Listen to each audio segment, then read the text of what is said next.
Gloria al Señor. Dios ha sido bueno. ¿Cuántos dicen amén? Bueno, pues denle otro aplauso al Señor, por favor. Bienvenidos a Casa de Amor. Este es el ministerio que conecta la fe con la vida prácticamente para vivir, aprender a vivir eternamente. Creemos de todo corazón que el Señor ha escogido esta casa con propósito, para ir más allá de ser simplemente creyentes, para ir más allá de ser simples seguidores del Señor, porque quiere que nosotros seamos verdaderos discípulos del Señor. Amén. La semana pasada comenzamos a hablar acerca de un tema que vamos a redondear y a culminar en el día de hoy, que hemos titulado La gloriosa provisión de Dios. Y decíamos, recapitulando, que terrenalmente hablando se ha vuelto casi obligatorio pensar en el dinero cuando se menciona la palabra provisión. De hecho, es preocupante que incluso dentro de los círculos cristianos de hoy, el crecimiento del materialismo es tan grosero que se ha vuelto incluso una teología. Y gracias a esa teología hay muchísima confusión. De hecho, cuando el Señor le escribe las cartas a la iglesia de Apocalipsis, una de las cosas que llama la atención es como el Señor le dice a una de las iglesias: porque tú crees que eres rico. Eso habla de engaño, eso habla de confusión, eso habla de creer lo que no se es. Y eso es terrible, hermano, porque cuando se cae en un engaño de esa naturaleza, o sea, como iglesia, estar engañado, no hay muchas opciones para salir del engaño. Que el mundo esté engañado es natural, pero que la iglesia esté engañada no supone ser así. Por lo tanto, una iglesia engañada es mucho más difícil de traerla a la verdad que un mundo engañado. Porque un mundo engañado un día descubre o se le da a conocer o se le revela la verdad, y la reacción inmediata ¿cuál es? Oh, yo estaba engañado. Pero una iglesia engañada es alguien, o mejor dicho, un conglomerado de personas que creen estar en lo correcto a pesar de estar engañados. Y qué difícil es poder venir a decirle a una iglesia engañada la verdad de que está engañada. Y Apocalipsis nos muestra que tuvo que ser Jesús quien se lo dijera. O sea, no fue una carta escrita por Pablo, no fue una carta escrita por Pedro, no fue una carta escrita por Judas, no fue una carta escrita por Santiago, ni siquiera es una carta escrita por Juan, aunque Juan es el autor del Apocalipsis. Pero cuando nosotros vemos las cartas a las 7 iglesias de Asia en el Apocalipsis, nos encontramos con que es Jesús el autor de las cartas. Porque él está diciendo a Juan: escribe. Y él le hace un dictado. Y en el dictado le manda un mensaje a una de las 7 iglesias que su pecado era vivir en el engaño de creerse rica. Mire qué peligroso es el engaño de las riquezas, que incluso tiene Jesús que incluir en su Biblia un mensaje a aquellos que, engañados por la riqueza, se creen estar bien y son al final los peores que están. Entonces es triste que hoy vivimos en un tiempo donde mucha teología cristiana es torcida. Y no solo es torcida, sino que es engañosa. Y no solo es engañosa, sino que ya ha engañado a muchos. Y están llamando bendición a lo que Dios llama añadidura. Basado en esa preocupación, entonces, es que empezamos el domingo pasado con este tema que hemos titulado La gloriosa provisión de Dios. Pero para entrar en materia, yo le voy a pedir que usted se ponga de pie conmigo, por favor. Y vamos a orar haciendo una acción de fe. Una acción de fe es algo que hacemos, que no tiene poder el hecho de hacerlo, pero lo hacemos por fe, para hacer un acto adicional a nuestra fe. Póngase la mano en el pecho. Este es el accionar de fe que vamos a hacer. Póngase la mano en el pecho, porque el conflicto del hombre está en su interior. Y diga conmigo: Señor Jesús, yo recibo tu palabra Y te pido que, al igual que hiciste con la carta del Apocalipsis, me desengañes a mí de todo aquello que la vida terrenal me ha estado engañando. Renuncio a los conceptos terrenales y a las teologías que, aunque dicen ser a la luz de tu palabra, realmente vienen del espíritu de este mundo. Recibo tu palabra, cámbiame, restáurame y haz conmigo lo que tú quieras hacer. Amén y amén. Gloria a Dios. Aleluya. Gracias, Señor Jesús. Al hablar de provisión desde la óptica bíblica, sabiendo que la Biblia debe interpretarse únicamente atendiendo a las reglas de interpretación que la misma Biblia nos da, nosotros tenemos que entender que hay dos contextos distintos. Está el contexto humano, terrenal, sin Dios, y está el concepto celestial, divino, bíblico. Cuando nosotros vamos a hablar de provisión y de riqueza, debemos saber dónde estamos parados. Porque aquella parábola o aquella historia que habla de alguien que construyó sobre la arena y alguien que construyó sobre la roca, eso no es literal, hermano. O sea, no está hablando de gente que vive en la playa y de gente que vive en la montaña. Está hablando de gente que construye sobre conceptos. Y hay un concepto que es tan diluible como la arena, que es el concepto terrenal. Pero hay un concepto que es tan sólido como la roca, y ese es el concepto celestial. Usted y yo no tenemos opción. Usted y yo vivimos o a la manera del hombre o a la manera de Dios. Usted y yo vivimos o a la manera del mundo o a la manera del cielo. Usted y yo vivimos o en un lado o en el otro. Son tan distantes ambos espacios que es imposible vivir en los dos. ¿Aló? Diga conmigo, es imposible vivir en los dos terrenos. No hay manera así. O uno tiene sus dos pies plantados en el mundo, o uno tiene sus dos pies plantados en Dios. ¿Y qué es lo que va a determinar eso? ¿Lo que yo creo, lo que yo pienso, lo que yo hablo? No, lo que yo vivo. Dice que por los frutos los conoceréis. Mi comportamiento, que va a traer como consecuencia una serie de manifestaciones, entre ellas metas, sueños, criterios, bla, bla, bla, gustos, apetitos, preferencias. Mi comportamiento es lo que dicta en qué terreno yo estoy construyendo. La gente que está construyendo sobre la arena, no importa qué tan fuerte y grande sea su edificación, tarde o temprano colapsará.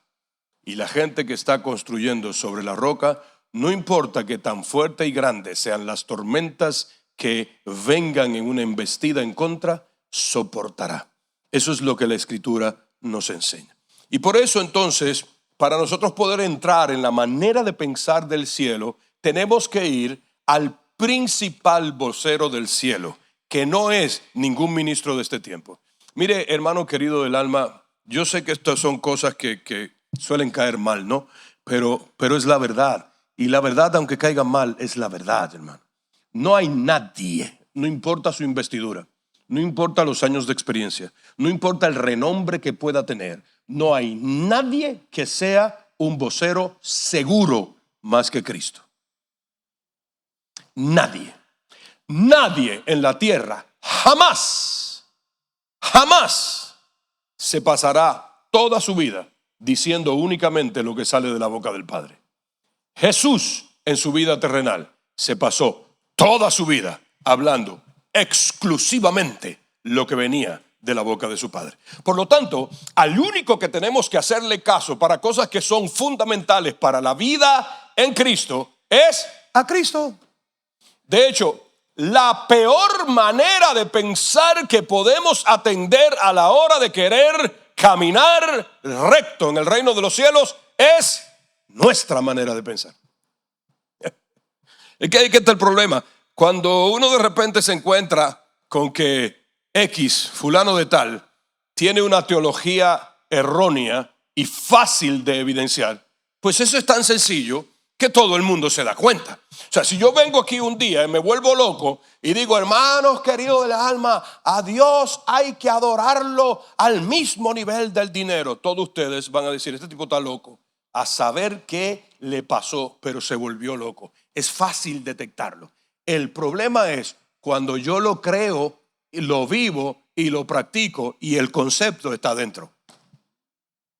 Que aunque me digan, le estás dando más importancia a lo material que a lo celestial, yo voy a decir, no, no es cierto. Lo que pasa es que Dios sabe que yo lo estoy haciendo para su gloria y para su reino.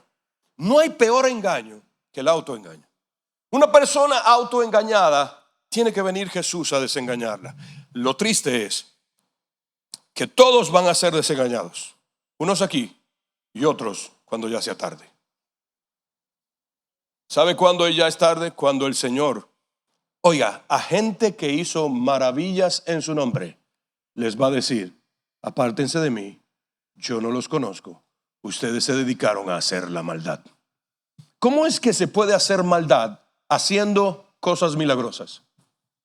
¿Cómo es que se pueden hacer maldad haciendo cosas portentosas? ¿Cómo es que se puede hacer maldad en Cristo? O mejor dicho, me expreso mejor. ¿Cómo es que se puede hacer maldad usando el nombre de Cristo y trayendo resultados que se suponen para la gloria de Cristo? Pues es tan sencillo como estar autoengañado. Esos hacedores de maldad, de los cuales Jesús no permitirá ni siquiera que se le acerquen, estuvieron toda su vida engañados utilizando el nombre de Cristo. Predicaron en nombre de Cristo. Hicieron obras en nombre de Cristo. Es más, hasta se despojan de sus propias riquezas para darlas a los pobres en el nombre de Cristo, pero todo con un corazón engañado. Por eso es, el otro día, bueno, yo cada vez que digo el otro día, piense que eso puede ser hace casi un año atrás. El pastor Cristian me hablaba algo bien poderoso y me decía, leyendo Mateo 24, el Señor me permite ver que lo más peligroso de los últimos tiempos no es que digan aquí está el Señor o aquí no está el Señor, no es que digan, no es que alguien descubra quién es el anticristo o la fecha en que viene Cristo. Lo más peligroso es el engaño.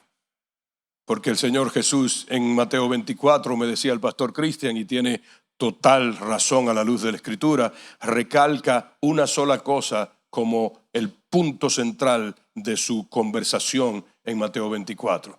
No se dejen engañar. Queridos hermanos, no nos dejemos engañar. Volvamos al texto que la semana pasada desglosamos. Hoy lo vamos a leer más rápido. La semana pasada se desglosó completo. Si usted no estuvo la semana pasada, pues lo lamento porque la grabación se echó a perder, o sea que ni siquiera existe la grabación. Así que imagíneselo. Amén.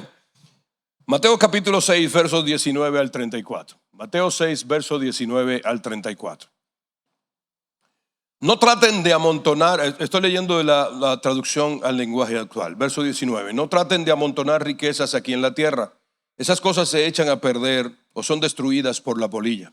Además, los ladrones pueden entrar a robarlas. Es mejor que amontonen riquezas en el cielo. Allí nada se echa a perder ni la polilla lo destruye. Todos los ladrones pueden entrar y robar. Los ladrones pueden entrar y robar. Recuerden que la verdadera riqueza consiste en obedecer de todo corazón. Los ojos son el reflejo de tu carácter, así que tu bondad o tu maldad se refleja en tu mirada. Entonces comienza a hablar del dinero. Ningún esclavo puede trabajar al mismo tiempo para dos amos. ¿Se da cuenta? Es imposible. Imposible. Si tus pies están en el mundo, es imposible creerte que estás en Dios. No se puede. Amén.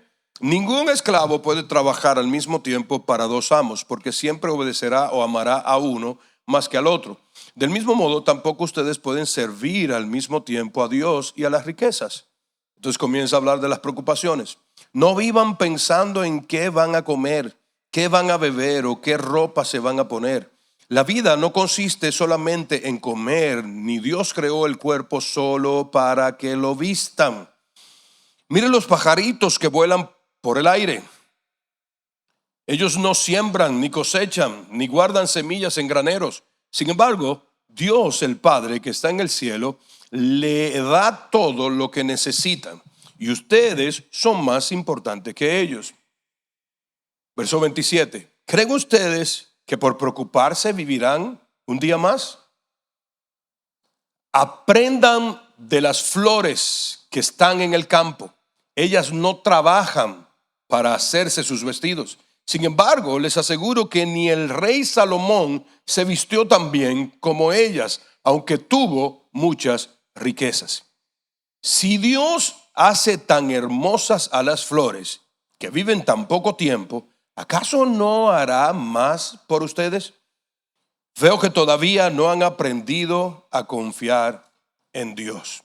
Ya no se preocupen por lo que van a comer o lo que van a beber o por la ropa que se van a poner. Solo los que no conocen a Dios se preocupan por eso. Mire, necesito hacer una pausa obligatoria aquí y abrir un paréntesis que tiene que ver con el tema. ¿Usted quiere saber si alguien conoce o no conoce a Dios? Préstele atención a lo que acaba de decir Jesús. Si usted encuentra una persona que en un momento determinado, el que sea, en el que hay que tener una reacción, su reacción inmediata es preocuparse por bienes materiales, por riquezas terrenales o provisión terrenal, no conoce a Dios. No lo estoy diciendo yo, lo está diciendo Jesús. Es Jesús el que ha dicho, solo los que no conocen a Dios son los que se preocupan por estas cosas. Cuando una persona conoce a Dios y viene, por ejemplo, un terremoto, lo que menos le importa es cómo quedaron las cosas materiales. Lo que primero le importa es cómo está la gente.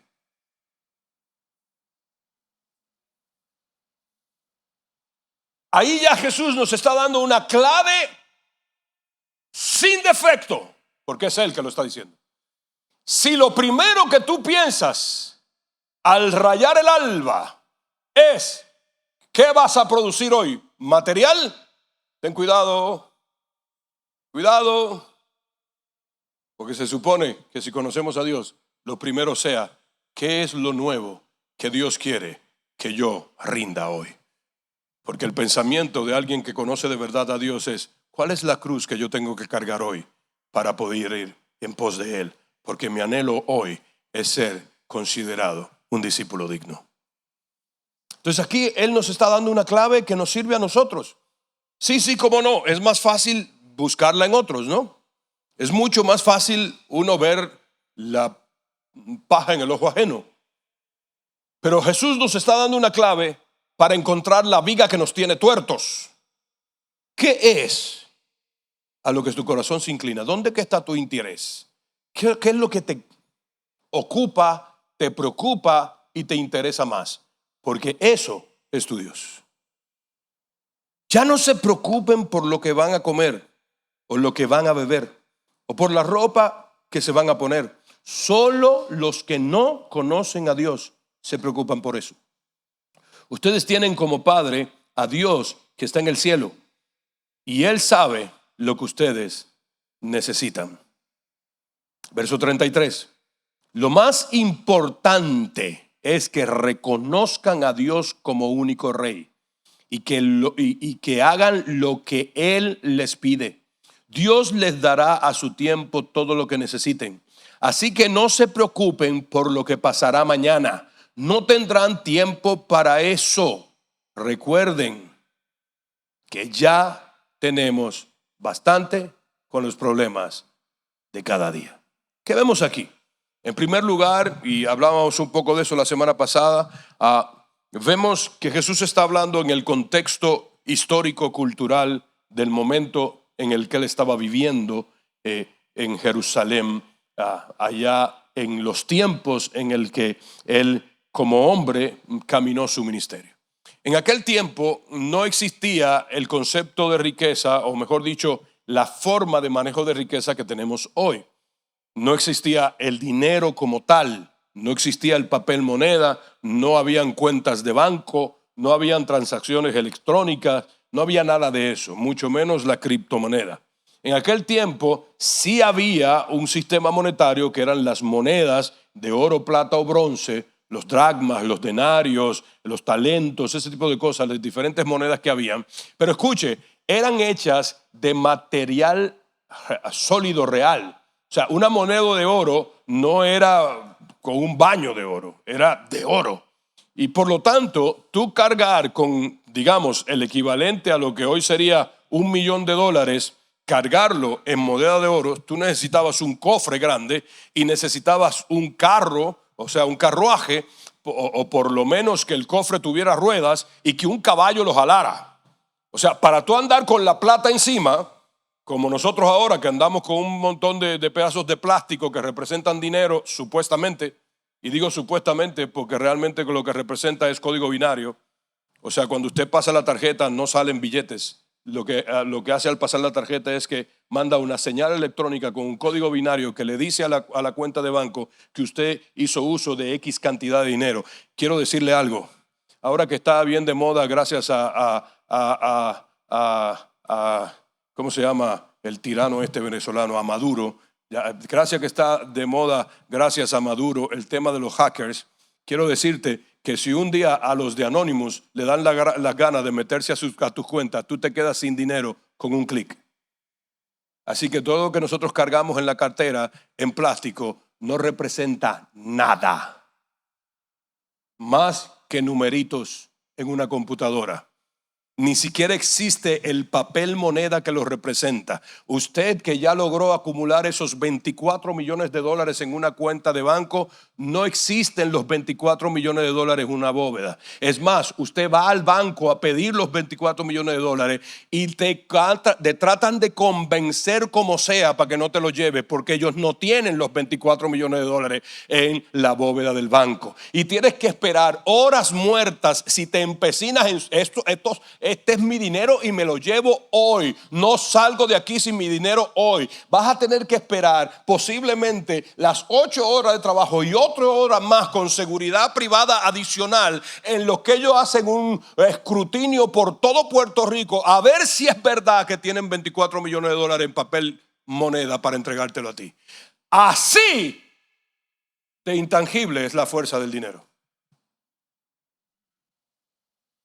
De hecho, un amigo nuestro que ya partió con el Señor y se encontró con la verdadera riqueza antes de partir, cuando el huracán María, nos decía a diario: ¡qué increíble! Miren, y sacaba el dinero en efectivo.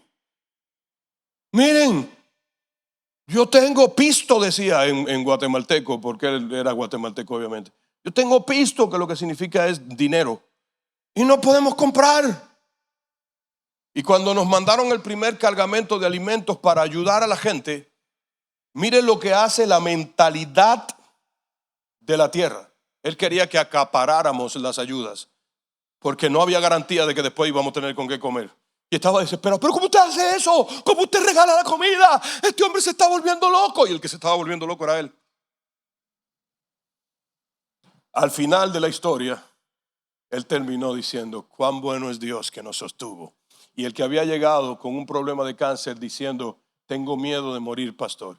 Sus últimas palabras en el aeropuerto cuando lo fui a despedir y me dijo que me inclinara y me dio un beso en la mejilla fue: pastor, gracias, ahora me puedo morir en paz. 3 meses después se fue al cielo a la gloria de Dios. Pero el Señor lo transformó en ese proceso. Y escuche, tuvo una transición durante el huracán María de llegar a Puerto Rico pensando que su solidez estaba en el dinero que él tenía, porque era gente pudiente, y terminó cuando ya iba de regreso a morir a Guatemala sabiendo que acumular tesoros en el cielo era lo más grande. Se pasó las últimas semanas de su vida haciendo un listado de todo el que tenía que pedirle perdón, y se humilló hasta lo sumo pidiendo perdón a todos. Hasta un teléfono que él tenía, que era el teléfono con que se comunicaba con la amante, se lo sacó del bolsillo y me dijo: aquí está, pastor, este es el medio con el que yo me comunico con esa mujer. Quédese con el teléfono, no lo quiero tener más. Y cuando llegó a Guatemala, y la susodicha lo quiso ir a buscar, le pidió a su esposa que le pusiera un alto. Corrigió su vida en un proceso de 3 meses. Oiga, alguien que había vivido engañado 25 años. 25 años en la iglesia, viviendo totalmente engañados. Y gracias a un cáncer, a un huracán, y a que el Espíritu Santo vino sobre él una noche mientras adorábamos, esos 25 años se fueron a la basura y conoció al Cristo de la gloria. Que por 25 años, y esto es lo que, por eso es que estoy trayendo la historia, por 25 años había estado en la iglesia de Cristo sin conocer al Cristo de la iglesia. ¿Sabes qué es lo tremendo? Que ahora mismo todos pensamos que eso fue él y no nosotros. Cuidado, porque pudiéramos ser nosotros. No, con esto no te estoy diciendo descarrílate porque no conoces a Cristo. No, te estoy diciendo procura cada día vivir como alguien que conoce a Cristo, para que te mantengas en la vida de alguien que conoce a Cristo. Porque hay mucha gente que invoca el nombre de Cristo, pero no invoca el Espíritu de Cristo. No conocen realmente al Señor. Entonces el Señor está hablando en un contexto donde la riqueza no se maneja tan ficticia como se maneja hoy. La riqueza era real. Era real. Se tenían cofres, o se tenía en telas, o se tenía en madera, o se tenía en caballos, o se tenía en ovejas, o se tenía en vacas. Pero se tenía porque se tenía. No es como lo ficticio de hoy, pues, que todo es electrónico y que ni siquiera existe en ningún lado. Hermano, desengáñese. El sistema financiero de hoy, todo es una mentira. Hoy, en la época donde te dicen, donde existe una doctrina terrenal que se llama libertad financiera, es cuando más esclavizados estamos. Porque el sistema financiero hoy en la tierra es una gran mentira. Usted tiene un número en una pantalla o en un papel de un estado de cuenta, pero si usted va al lugar de donde le emitieron ese número, no está ahí lo que dice el número que usted tiene. Todo es ficticio. Se juega con números de computadora por todo el mundo. Y solo tiene que suceder un colapso como el que sucedió hace alrededor de un mes, un poquito más, con Microsoft, y el mundo se paraliza. Así de intangible es. Pero Jesús está hablando en un lugar donde era totalmente tangible, donde el que tenía 1000 monedas de oro se podía ir a un cofre en su casa a contarla una por uno y certificar que tenía 1000 monedas de oro. Y como no se iba a caer ningún sistema, los 1000 monedas de oro estaban ahí todo el tiempo que él quisiera que estuviera ahí. Y una de las cosas con las que la gente aparentaba, porque no habían camellos BMW, ni caballos Mercedes-Benz. De hecho, yo creo que ni siquiera habían carteras en esa época. Ya sabe de qué le estoy hablando.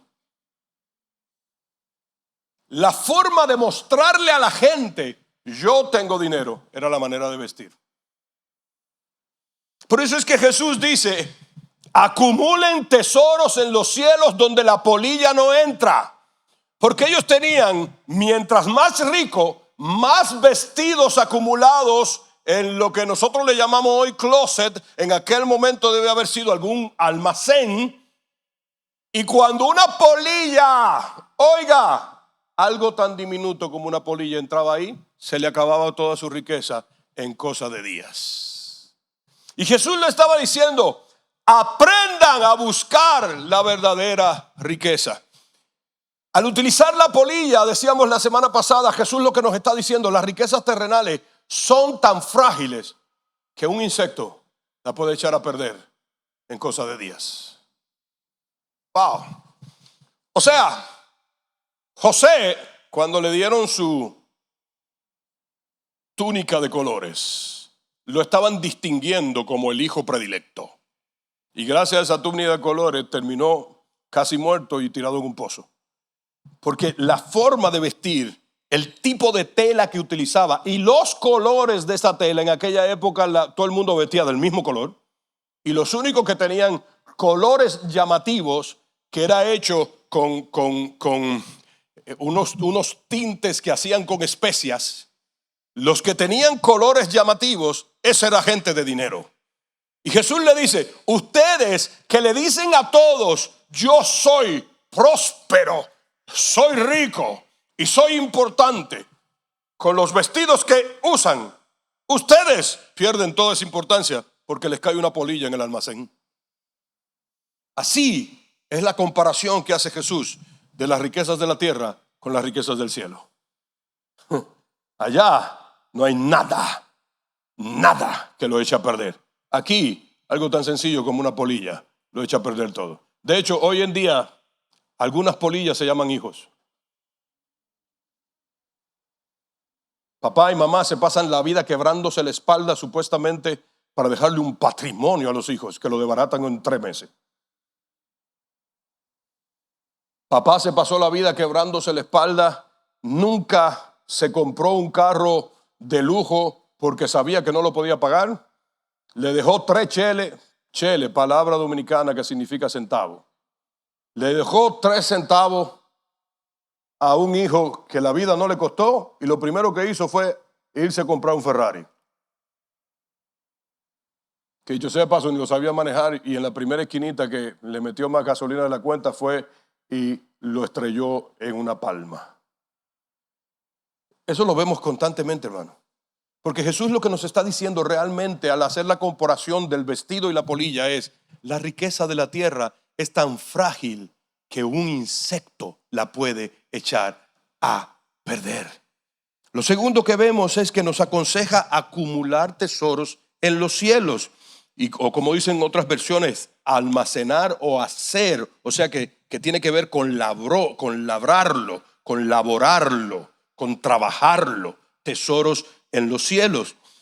Y por un lado nos habla de que las riquezas terrenales se garantizan por ser muy vistosas, pero son finitas y corruptibles. Y por otro lado nos muestra que las riquezas celestiales son eternas e incorruptibles a pesar de ser invisibles. En otras palabras, Él nos está diciendo, el problema que ustedes tienen es que a ustedes les gusta verlo. Y como lo que yo le estoy ofreciendo no se ve, ustedes siguen prefiriendo lo que pueden ver y tocar. Pero lo que yo le estoy ofreciendo, aunque no se ve, nada se los va a arrebatar. Trabajen por acumular esas riquezas. Oiga, hace 2000 años que el Señor nos dijo eso y todavía en la iglesia de hoy seguimos insistiendo en poner la mirada en lo terrenal. ¿Aló? ¿Cuál es tu pasión? Ese es tu tesoro. Si tu pasión no es la presencia de Dios, si tu pasión no es la persona de nuestro Señor, entonces no es tu tesoro.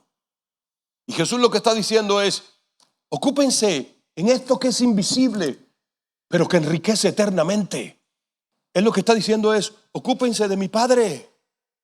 Ocúpense de comunión con mi Padre, de relación con mi Padre, de obediencia con mi Padre. Ocúpense de eso que aunque es invisible, realmente lo fortalece. Y Pablo después nos dice, el ejercicio en poco aprovecha. No está diciendo que no es bueno, está diciendo tiene su lugar y es bueno, pero no es tan importante como para que todo gire alrededor de cómo vas a estar físicamente, porque realmente lo que tienes que ejercitarte es en la piedad para que tu espíritu esté fortalecido. Podemos tener gente totalmente debilitada en el cuerpo, empobrecida físicamente y en cuanto a su salud, pero totalmente enriquecida en el espíritu. Pero nosotros seguimos pensando que lo visible vale más la pena. Es más, hermano, vivimos en un tiempo tan eso quedó chévere. Vivimos un tiempo tan que a uno lo discriminan por gordo.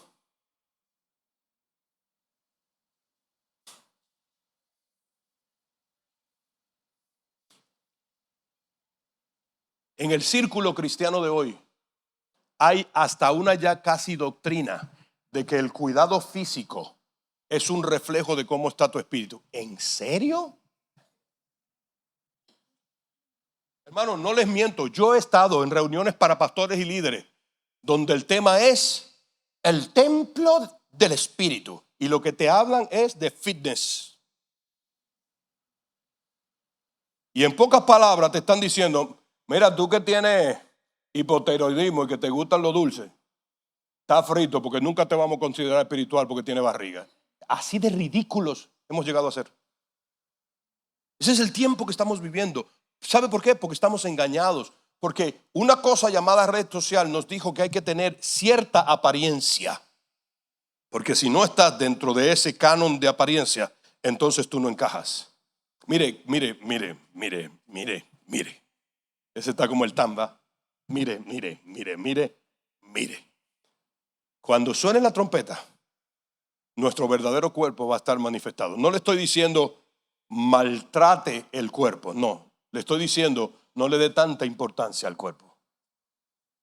Si usted no está dedicándole la misma pasión que le dedica a tener una buena condición física, no se le está dedicando a tener una buena condición espiritual. Más le vale estar gordito y con colesterol en el cielo,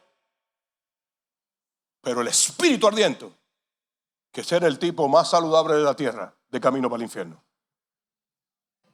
Entendamos, queridos hermanos, lo que pasa es que nos hemos vuelto tan terrenales que hemos olvidado lo que Jesús está diciendo. Jesús está diciendo, ocúpense más de lo invisible. Pónganle más atención a lo invisible. En lo invisible es donde está el poder. No midan su vida en función de lo que pueden ver y de lo que pueden tocar. Midan su vida en función de aquello que es celestial y eterno, y que solo proviene de mi Padre que está en los cielos. Tengo que seguir, hermano, porque ya vamos por el mismo camino del domingo pasado. En tercer lugar, el Señor relaciona la riqueza celestial con la obediencia de corazón, mostrando que la verdadera riqueza no se mide con algo material y tangible, sino con el grado de comunión que vivimos. Y el termómetro de la comunión con Dios es la obediencia. Usted sabe, mire, en marzo de este año cumplí 30 años de servicio al Señor. El pasado 15 de agosto, que por eso es que ponemos Mujer Victoriosa en esa fecha, cumplimos 23 años como iglesia. En 30 de servicio y 23 como iglesia, me he encontrado continuamente esta constante, valga la redundancia. La gente que más desobediente es la gente que más reclama. Es que tú no sabes la comunión que tengo con Dios. Claro que sí la sé. Según la Biblia, tu nivel de obediencia dice cuál es tu nivel de comunión.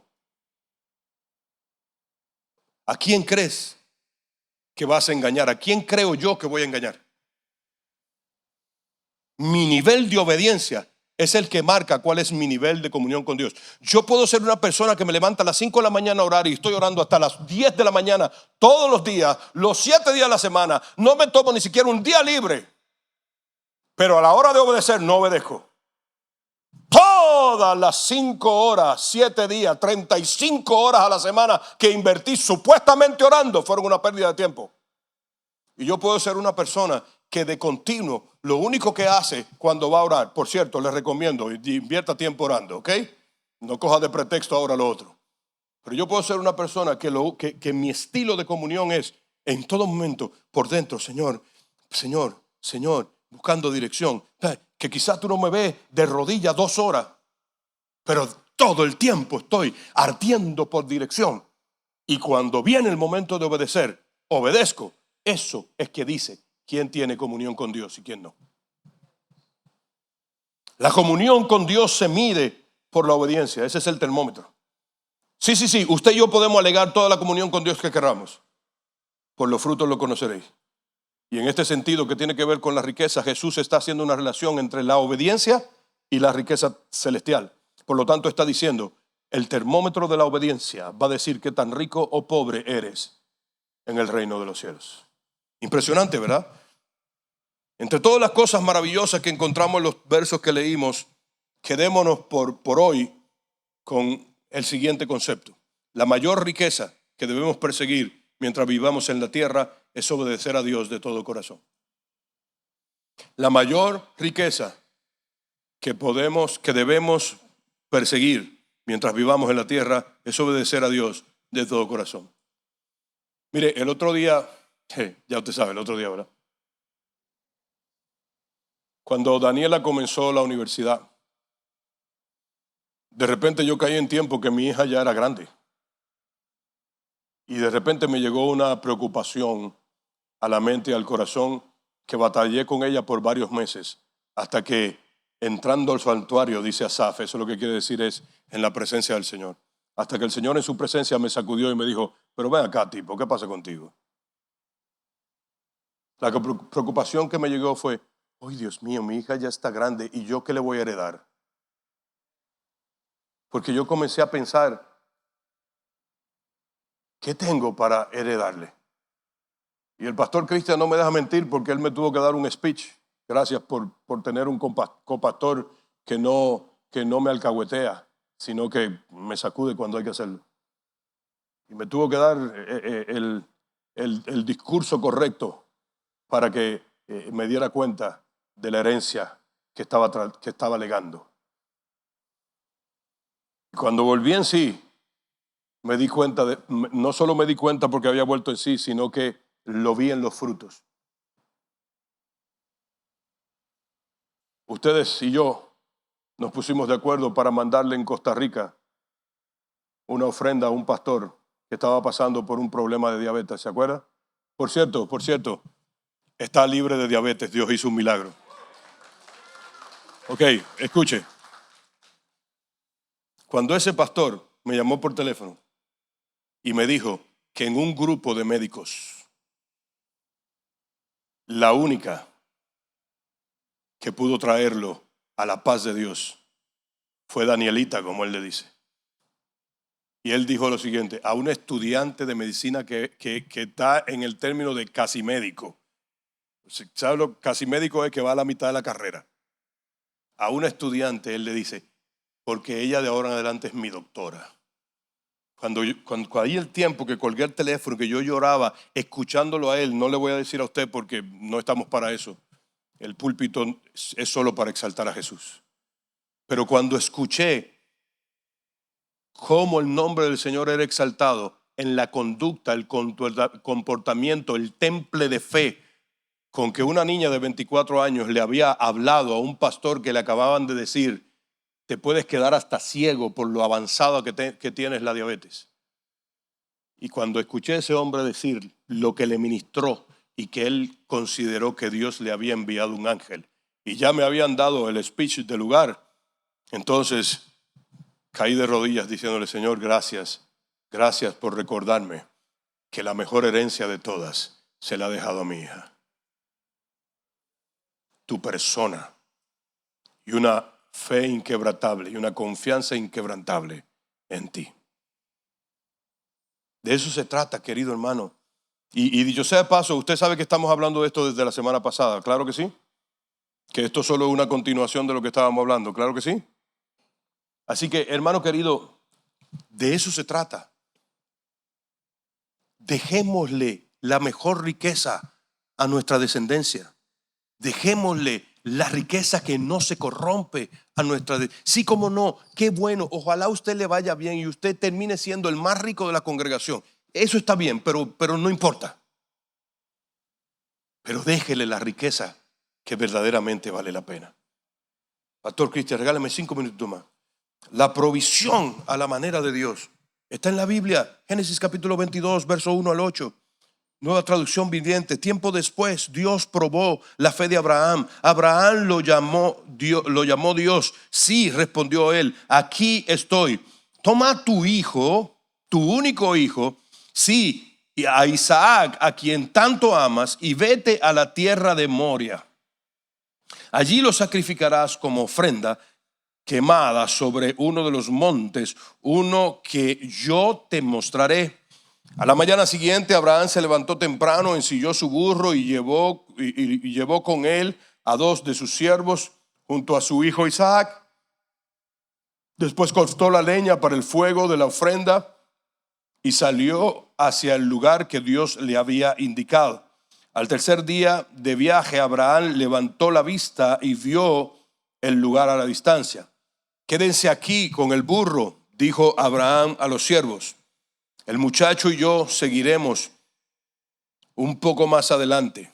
Allí adoraremos y volveremos enseguida. Entonces Abraham puso la leña para la ofrenda sobre los hombros de Isaac, mientras que él llevó el fuego y el cuchillo. Mientras caminaban juntos, Isaac se dio vuelta y le dijo a Abraham: Padre. Sí, hijo mío, contestó Abraham. Tenemos fuego y la leña, dijo el muchacho, pero ¿dónde está el cordero para la ofrenda quemada?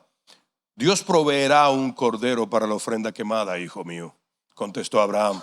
Así que ambos siguieron caminando juntos.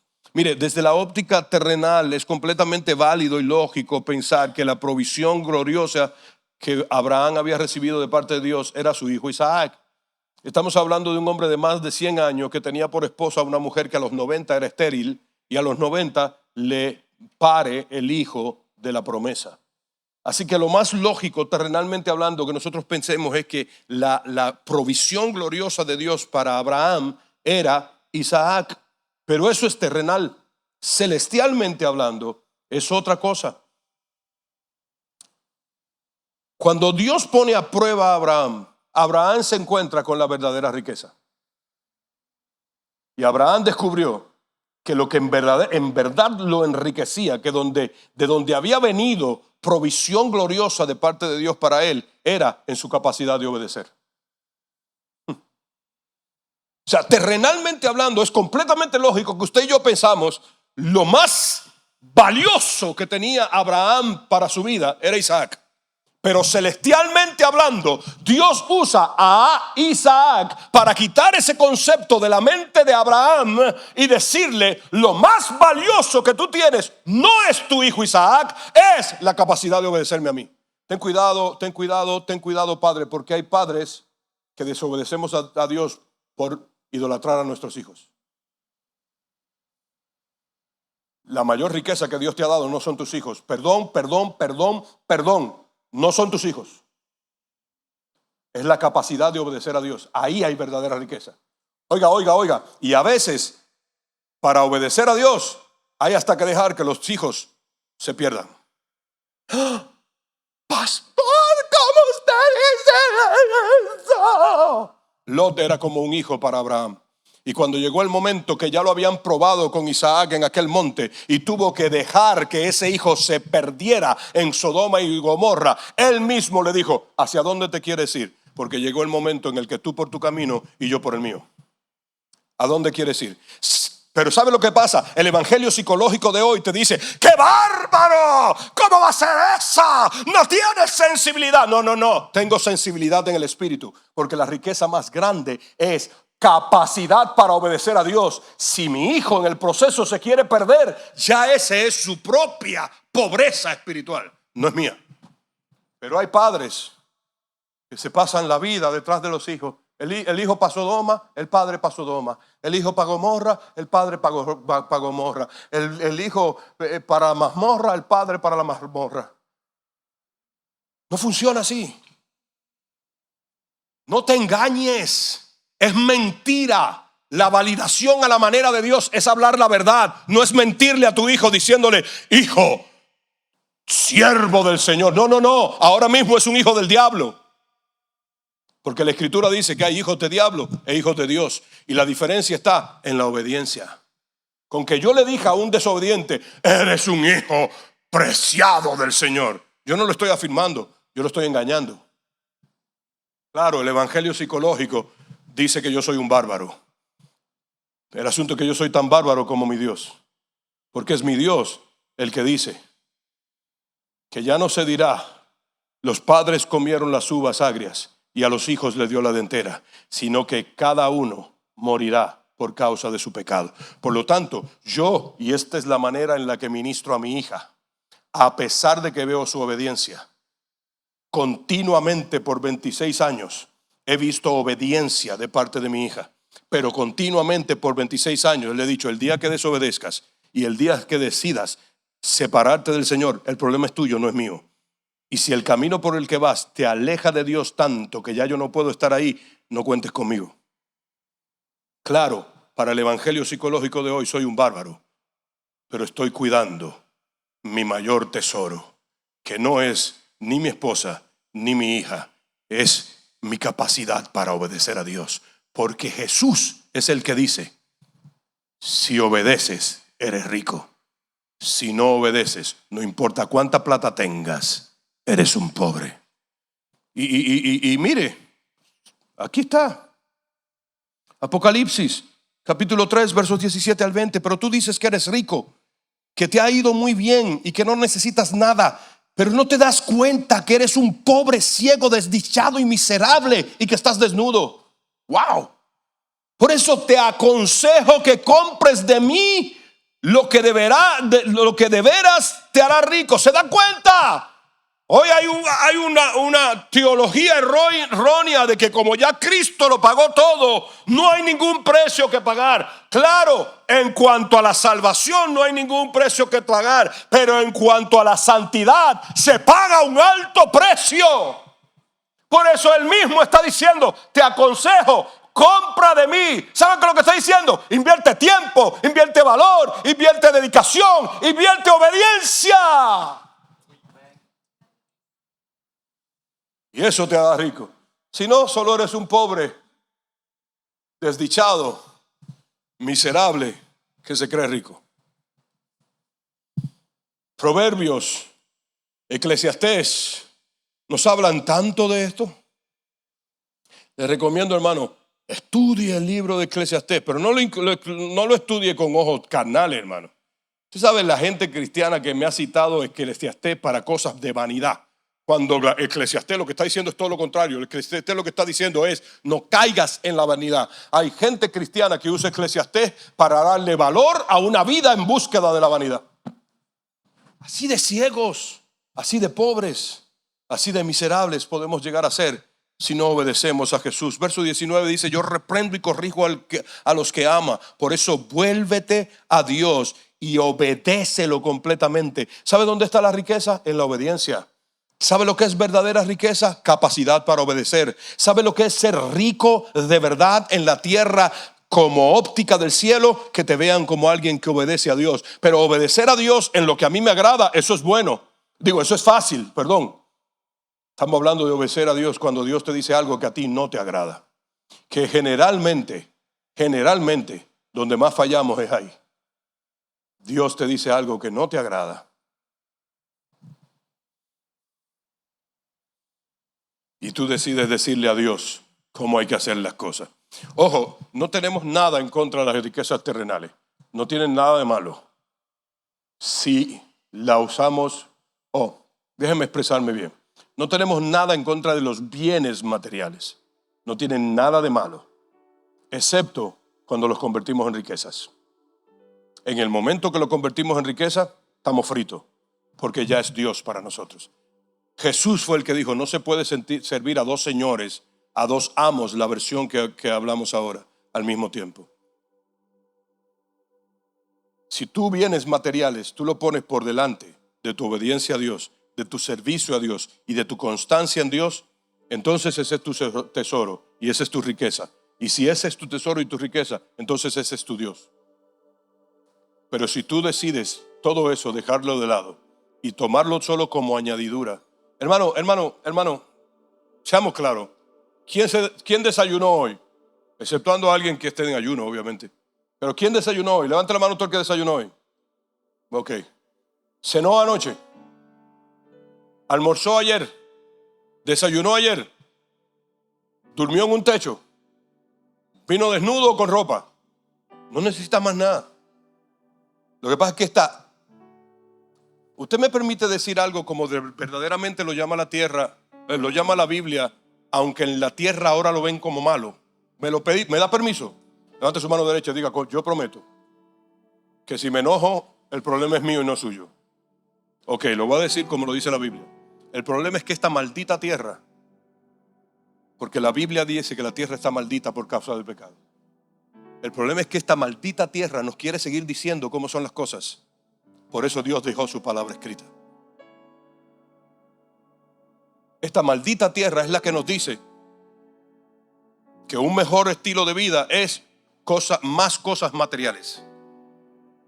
Pero la Biblia nos dice que un mejor estilo de vida es contener con que las necesidades básicas estén cubiertas. Eso basta. Y dedícate a acumular riquezas en los cielos. ¿Sabe cómo es que se hace? Se hace aumentando el nivel de obediencia. Así se acumulan riquezas en los cielos. No se acumula riqueza en los cielos porque vayamos a un viaje misionero. No.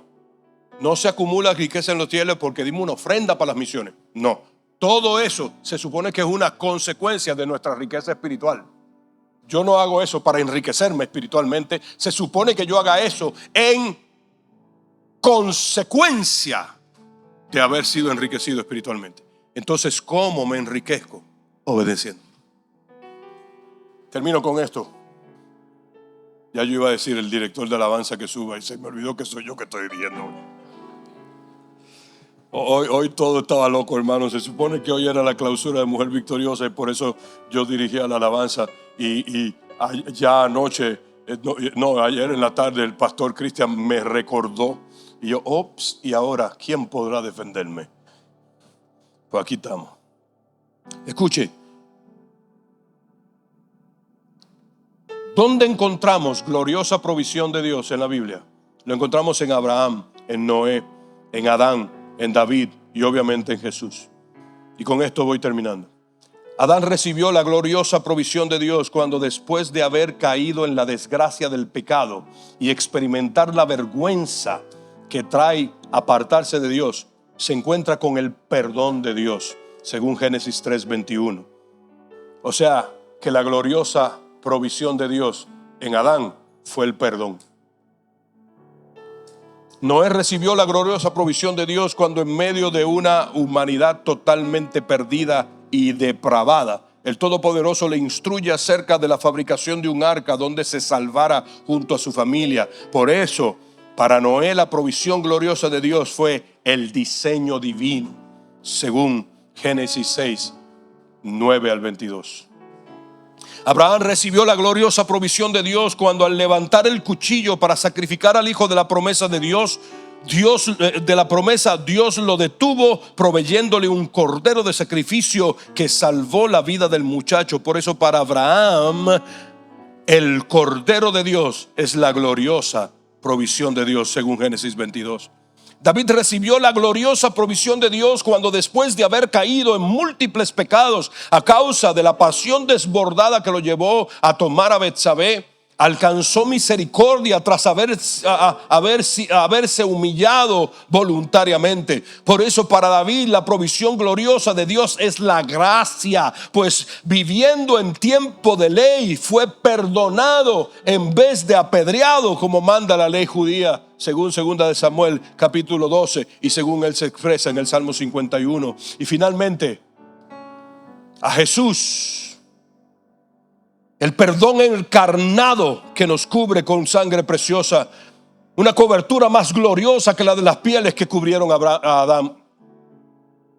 Jesús es la gloriosa provisión de Dios, porque Él es el cumplimiento perfecto del diseño divino, porque Él es el arca de salvación para toda la humanidad. Jesús es la gloriosa provisión de Dios, porque Él es la gracia encarnada que nos ha sido proporcionada para alcanzar el perdón en Él, y hemos ganado la salvación gracias a Él sin que la hubiésemos trabajado. Jesús es la gloriosa provisión de Dios. Usted quiere ser verdaderamente rico, llénese de Jesús. Pero no con la boca, es con las acciones. Porque obedecer en lo que a mí me agrada, no hay problema. El problema es cuando lo que Él me está diciendo no me agrada. Hay un cántico que escribió un amigo nuestro,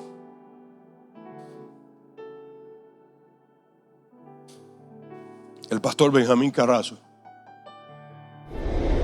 La primera vez que yo escuché ese canto, tuve que sentarme a meditarlo. porque el contenido de su letra es tan del Espíritu. Mire hermano, ¿sabe una de las luchas que tengo yo hoy en día? Se la voy a confesar, le abro mi corazón. La pobreza que hay hoy en la música que le llaman de alabanza.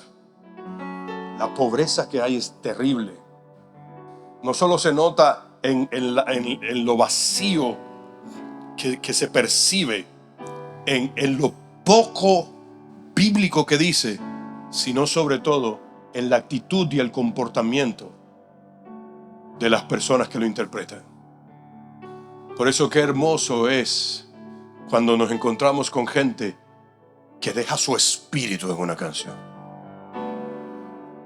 Esta canción dice así: quiero llegar a tu presencia con gratitud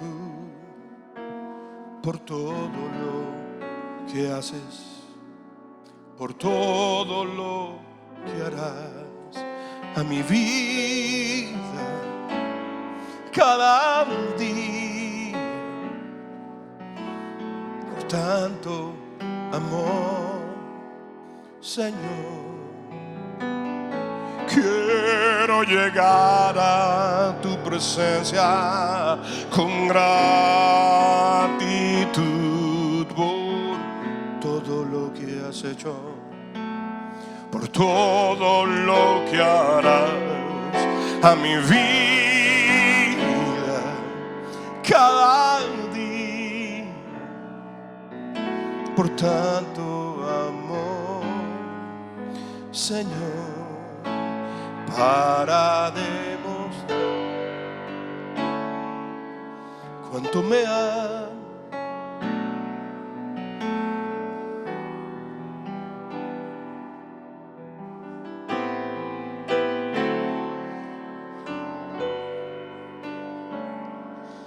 Cuando yo la escuché por primera vez, tuve que meditarla muchas veces, porque venir de ser un ateo que renegaba de Dios y que Él me dé la oportunidad de acercarme a su presencia y haber hecho tanto para demostrarme cuánto me ama, créame, no me alcanzará ni esta vida ni la eterna para agradecerle tanto.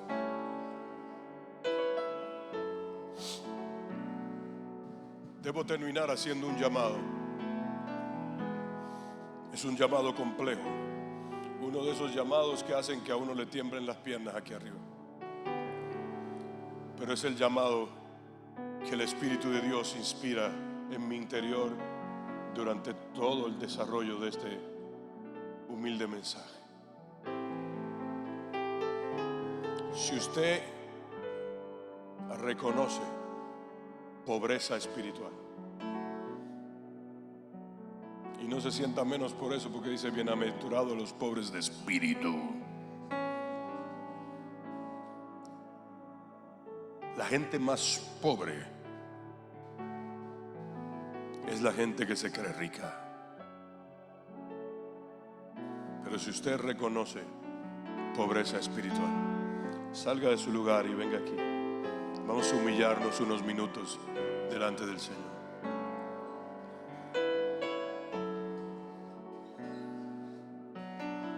Señor, quiero ser enriquecido en el Espíritu. Reconozco mi pobreza espiritual, Señor. Me falta tanto, Señor. Cuando el llamado a la obediencia va en contra de mi gusto, de mi preferencia, incluso de mi imagen, me cuesta, Señor. Obedezco, pero me cuesta. Así que no se trata solo de obedecer, sino de que me deje de costar obedecerte, Señor. En el nombre de Jesús.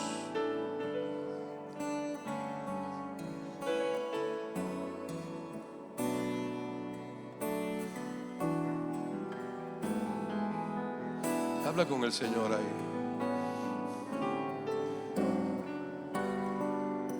Gracias, Señor. Gracias. Y si sientes postrarte, hazlo, hermano. Hoy el tiempo nos está tratando bastante bien, así que ya nos vamos, hermano.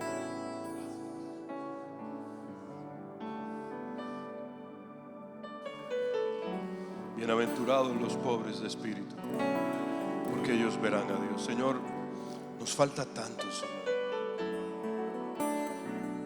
Una preocupación nos gana, un sueño nos envanece, un logro nos enorgullece. Nos falta tanto, Señor. ¿Sabes, Señor? A nosotros no nos interesa ser una iglesia influyente. A nosotros nos interesa ser una iglesia influida. Te lo digo con todo mi corazón, Señor. Vengo como el principal responsable en esta casa, no creyéndome mayor a nadie ni superior a nadie, sino tan necesitado como todos mis hermanos. Y junto con ellos, Señor, te pedimos, ayúdanos a entender que es más importante ser alguien bajo tu influencia que llegar a ser alguien de influencia. No nos interesa ser de influencia, nos interesa estar bajo tu influencia, y eso entonces hará que tú nos uses donde nos quieras usar, como nos quieras usar, cuando nos quieras usar, y simplemente porque nos quieres usar. No nos importa la manera en que nos usa, lo que nos importa es agradarte, Señor. No nos importa cuánto tengamos que renunciar, no nos importa cuánto tengamos que ignorar, no nos importa cuántos favores terrenales tengamos que desechar. Lo que nos importa, Señor, es que cuando lleguemos a tu presencia nos digas: buen siervo y fiel, Señor. De continuo te fallamos porque nuestro corazón se confunde, pero reconocemos nuestra pobreza espiritual, Señor. Todavía no hemos llegado a lo perfecto y no lo llegaremos hasta el día de la transformación. Por eso reconocemos delante de ti lo mucho que nos falta, Señor. Reconocemos nuestra necesidad de ti. Enriquécenos. Ayúdanos a poder aumentar la capacidad de obedecerte, Señor. De no buscar cada uno lo propio, sino buscar el hacer tu voluntad. El no buscar ser gente simplemente aplaudido por hombres, validado por hombres o valorado por hombres, sino ser gente que te valora, que te aplaude y que te valida, y que por lo tanto se humilla delante de ti, Señor.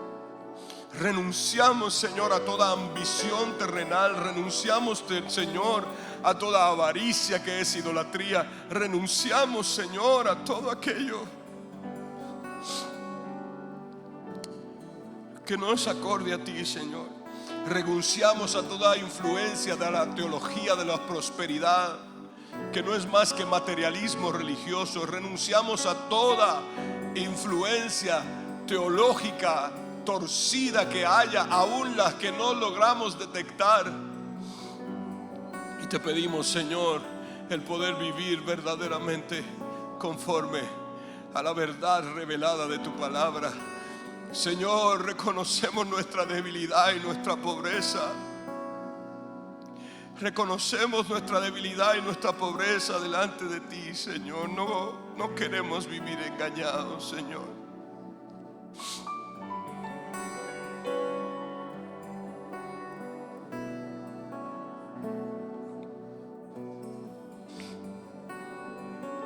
Aleluya. Aleluya. Ahí donde estás, hermano, dedícale 1 minuto, 2 minutos más, pero sea abierto, sé sincero con el Señor. Dile que te muestre cuáles son esas cosas que has atesorado tanto, que se han vuelto como dioses para ti, hermano. Y no son cosas malas, No le estoy hablando de cosas fáciles de identificar. Es que son difíciles de identificar porque pudieran parecer ser buenas, pero realmente lo que muestran es que ponen nuestro corazón en una sintonía distinta a la que tú, Señor, lo quieres. Habla con el Señor ahí, habla con el Señor. Déjate quebrantar por el Señor, déjate tocar por el Señor, déjate alcanzar por el Señor. Y deja que sea el Señor el que te muestre realmente la condición del corazón. Ya basta de llamar Dios a lo que no es Dios. Ya basta de decir esto es de Dios a lo que no es de Dios. Ya basta de dejar que nuestras emociones sean las que dicten y tracen la pauta entre qué es y no agradable a Dios. Es tiempo de volver al escrito está, escrito está, escrito está. Porque tú y yo, todos nosotros, necesitamos de continuo negarnos. Esa es la vida cristiana genuina. Tomar una cruz cada día, negarse a sí mismo e ir en pos de lo dicho por Jesús. Hermano, no pensemos en grandeza terrenal, porque mucho de lo que llamamos grandeza terrenal trae pobreza espiritual. Pensemos en la grandeza celestial y nos daremos cuenta que al pensar en grandeza celestial solo hay uno, solo hay uno, solo hay uno digno de ese título: grande, nuestro Dios todopoderoso. Y entonces encontraremos la verdadera riqueza, que es Él, su persona y nuestra capacidad de obedecerlo a Él.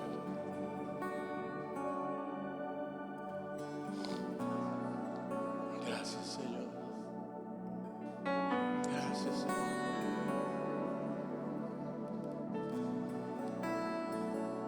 Gracias, Señor. Eso es, hermano, eso es, eso es, eso es.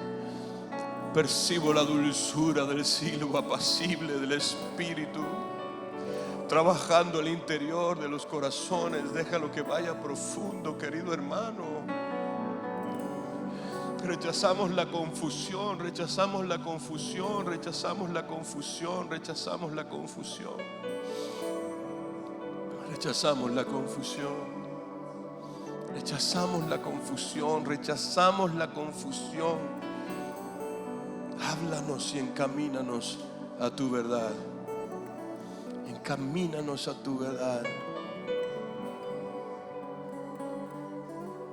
Muéstranos el camino por el cual debemos andar. Muéstranos, Señor, el camino. Muéstranos cada día, Señor. Aquí estamos, Señor. Aquí estamos, Señor. Aquí estamos, Señor.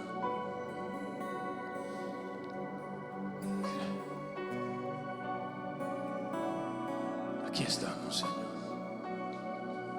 Aquí estamos, Señor. Y a medida que el Señor trabaja tu corazón, ¿por qué no te pones de pie, levantas tus manos al Señor y le dices: gracias, Señor?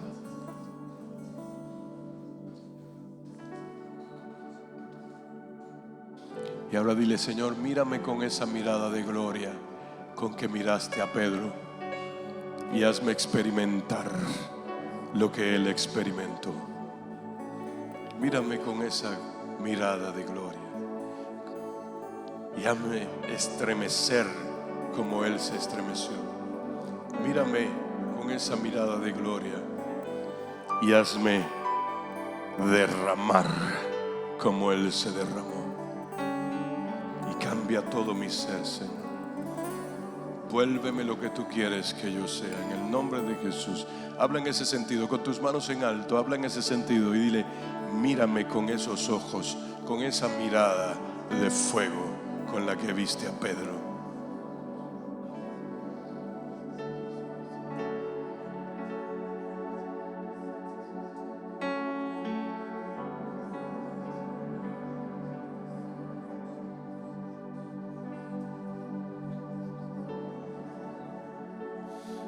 Para terminar, quiero que me prestes atención un segundo. Mírame, por favor. ¿Cómo habrá sido esa mirada? Dice que cantó el gallo por tercera vez y entonces Pedro cayó en tiempo, que tal y como su Señor le había dicho. Escuche, estamos hablando del apóstol Pedro, no estamos hablando de un hermanito cualquiera. Estamos hablando del escogido por el Señor desde el momento de su llamado para ser el líder del surgimiento, del movimiento de surgimiento de la iglesia de Cristo en la tierra. Si le pasó a Pedro, le puede pasar a cualquiera de nosotros. Escuchó el sonido del canto del gallo y cayó en tiempo que lo que Jesús le había advertido era cierto, que él no era tan firme como para mantenerse de pie, y que antes del amanecer, cuando el gallo hubiese cantado, ya le habría negado por tercera vez. Y Pedro cae en tiempo, y de repente dice la Escritura que su mirada y la de Jesús se encuentran. ¿Qué había en esa mirada? Si lo analizamos a la luz del sentimentalismo religioso de hoy, diríamos un montón de cosas emocionales, pero la Biblia nos dice que había en esa mirada. La Biblia dice que en esa mirada estaba la esencia del Hijo de Dios, y la esencia del Hijo de Dios es santidad. Era una mirada tan santa. No estamos hablando de una mirada tierna, amorosa, dulce. No estamos hablando, hermano, no es terrenal el asunto. Era tanta la santidad con la que el Hijo de Dios miraba al que lo había negado 3 veces, que el arrepentimiento le llegó a los tuétanos y ya no pudo más. Y esa mirada le hizo entender que el único fiel era Jesús, y que a partir de ahora tenía que ser dependiente total. Por eso la próxima vez que sus miradas se encuentran, Pedro está tirado a los pies de Jesús, y Jesús le pregunta: Pedro, ¿me amas? Y finalmente, aquel que tenía alardes de fe, que se creía firme, termina diciéndole: tú sabes todas las cosas.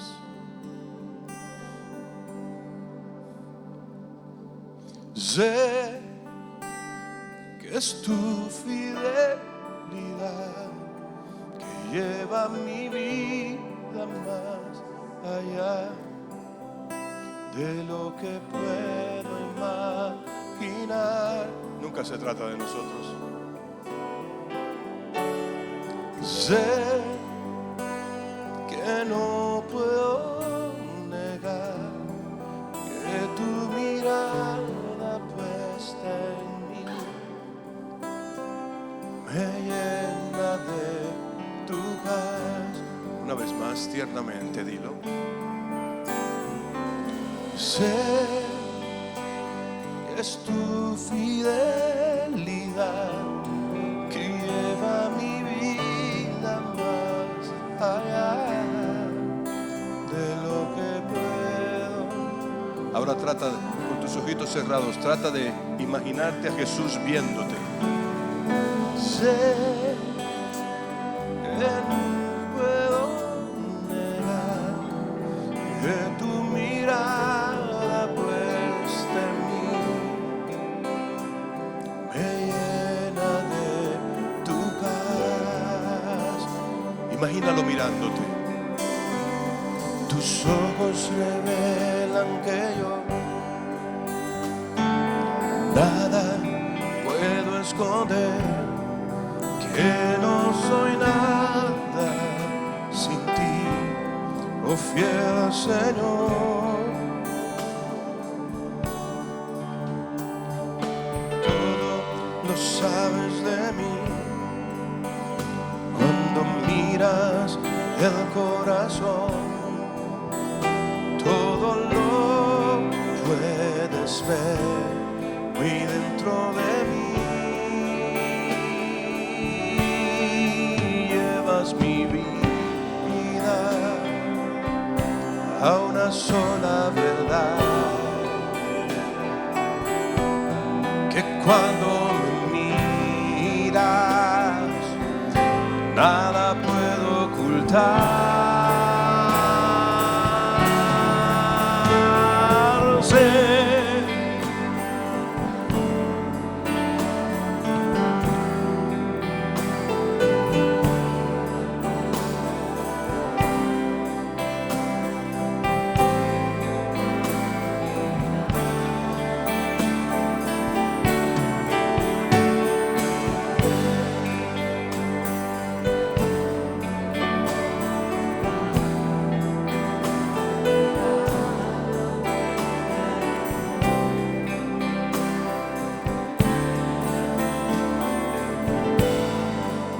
vez más diga, tus ojos. Tus ojos revelan que yo nada puedo esconder. No soy nada sin ti, oh fiel Señor. Todo lo sabes de mí cuando miras este envanecido corazón, todo lo puedes ver muy dentro de mí. Llevas mi vida a la absoluta verdad, porque cuando me miras yo nada puedo ocultar.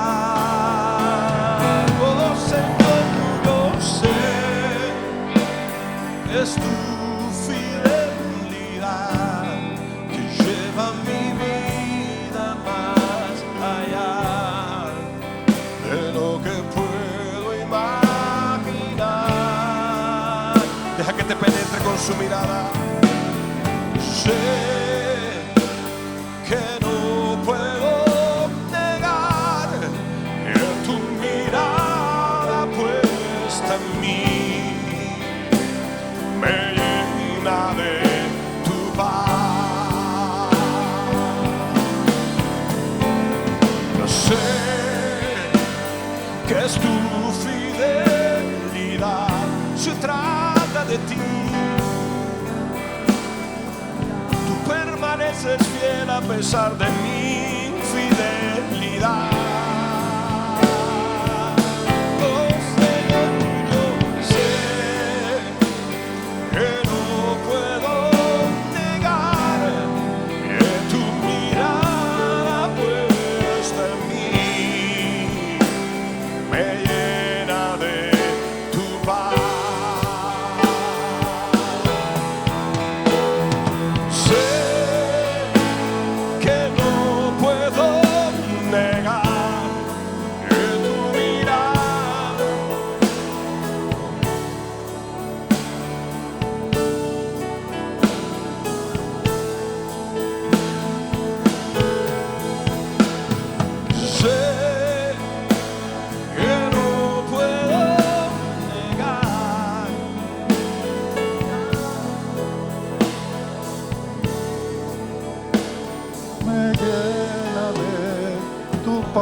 Sí, Señor. Tu palabra dice, puestos los ojos en Jesús, puestos los ojos en ti, Señor, puestos los ojos en el consumador de la fe. Eres tú, Señor.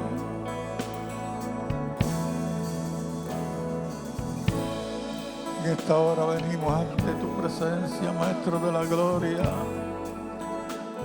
creyendo que tu oído está presto a nuestro clamor en este lugar, Señor.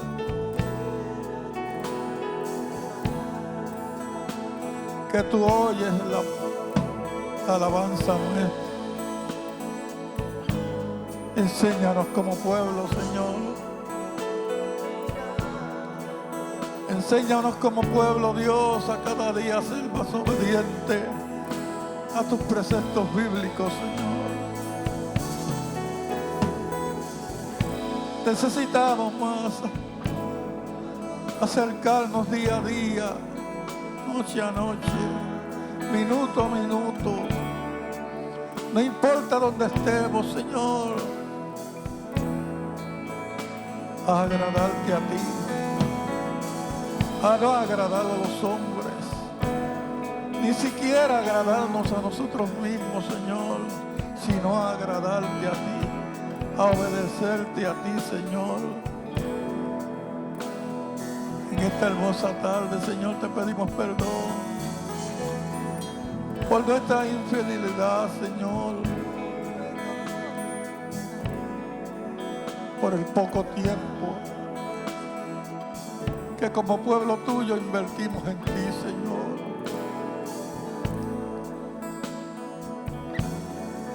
Acumulamos tan poco en el banco espiritual, Señor. Enséñanos como pueblo, Señor, a acumular en ese banco tuyo. Que cuando vengamos, Señor, a clamar a ti, a meter la TH espiritual, Señor, en el banco tuyo, haya fondos, Señor, en ese banco.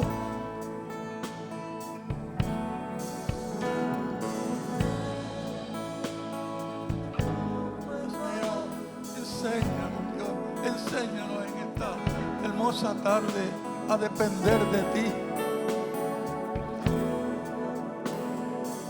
Que cuando tú te pasees, Señor, en medio de los candeleros de oro, en medio de los incensarios, donde dice tu palabra que están nuestras oraciones,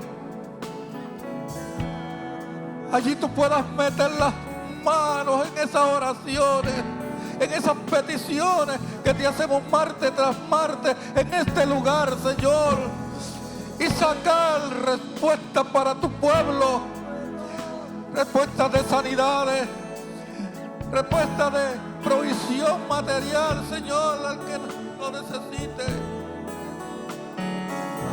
Pero ¿cómo vamos a tener, Señor? Aleluya.